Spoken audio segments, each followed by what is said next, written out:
Slobodan Milosevic was best known as a political leader in both Serbia and Yugoslavia from 1989 to 2000. Milosevic was a pro-Serbian nationalist who envisioned creating a greater Serbia or a nation uniting all ethnic Serbs. Yet his controversial actions caused him to lose support of his people and be tried in court. Slobodan Milosevic was born in Požarevac, Yugoslavia on August 20th, 1941, the second of two sons. His father was a philosopher and his mother a teacher in Požarevac. Although quiet and solitary, he was politically active in his school, and these were the forthcomings of his political career. Milosevic attended law school at the University of Belgrade, where he participated in the university section of the League of Communists. After his graduation in 1964, Milosevic rose through various companies such as Tehnogas and eventually managed to become the president of the collective presidency of the League of Communists. Since 1455, the Kosovo region has been in constant turmoil. The Serbians and the Albanians were constantly fighting for dominance over the territory. By 1987, the Albanians had become the majority in Kosovo. That same year, Milosevic visited Kosovo and attempted to calm a group of Serbs who were protesting their continuous mistreatment by the Albanians. The police forcefully restrained the protesters, and Milosevic supported them when he said, "No one has the right to beat you."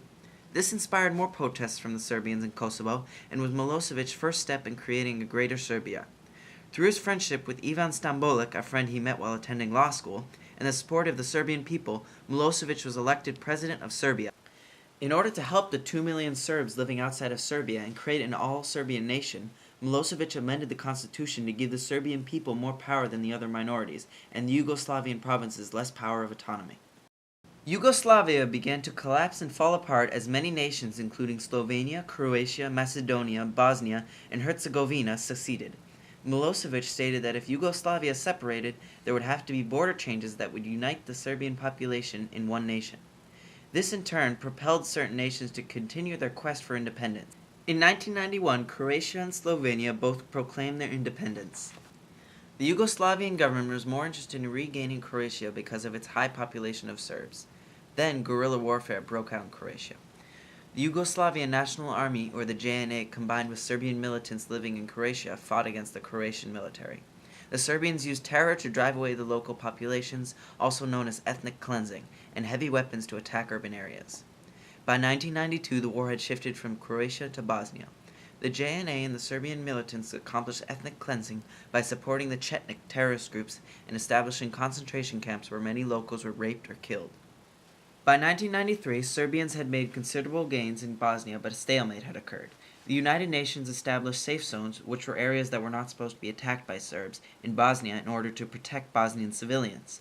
In 1994, an explosion in the safe zone of Sarajevo killed 68 civilians, and the Serbians were blamed for this attack. North Atlantic Treaty Organization, or NATO, ordered the Serbs to remove artillery from Sarajevo or face retaliatory airstrikes. The Serbians complied, but continued to bomb other safe zones, and these attacks went unpunished.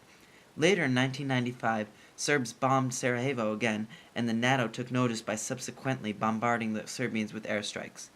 As a result, all sides believed that they no longer had any reason to fight, so in December 1995, the Dayton Accords were signed to end the fighting. Although Milosevic attempted to appear as if he was not personally involved in the war, there was much speculation that he was the leading force behind these horrific war crimes and millions of deaths. In 1997, Milosevic was on his second and final term of his presidency. He changed the title of his position to the President of the Yugoslav Federation in order to maintain power. In 1999, there was an independence movement in Kosovo, and Milosevic then sent troops to suppress it. The NATO ordered Milosevic to remove the soldiers from Kosovo, but Milosevic refused. As a result, NATO bombed Serbia and Milosevic withdrew his army from Kosovo. In order to regain control in Serbia, Milosevic called an early election. This plan backfired, and his rival Vojislav Koštunica won the election. After this election, hundreds of thousands of Serbs protested against Milosevic and wanted to end his 13-year reign. Milosevic realized he would never be able to achieve in creating a greater Serbia and went into hiding.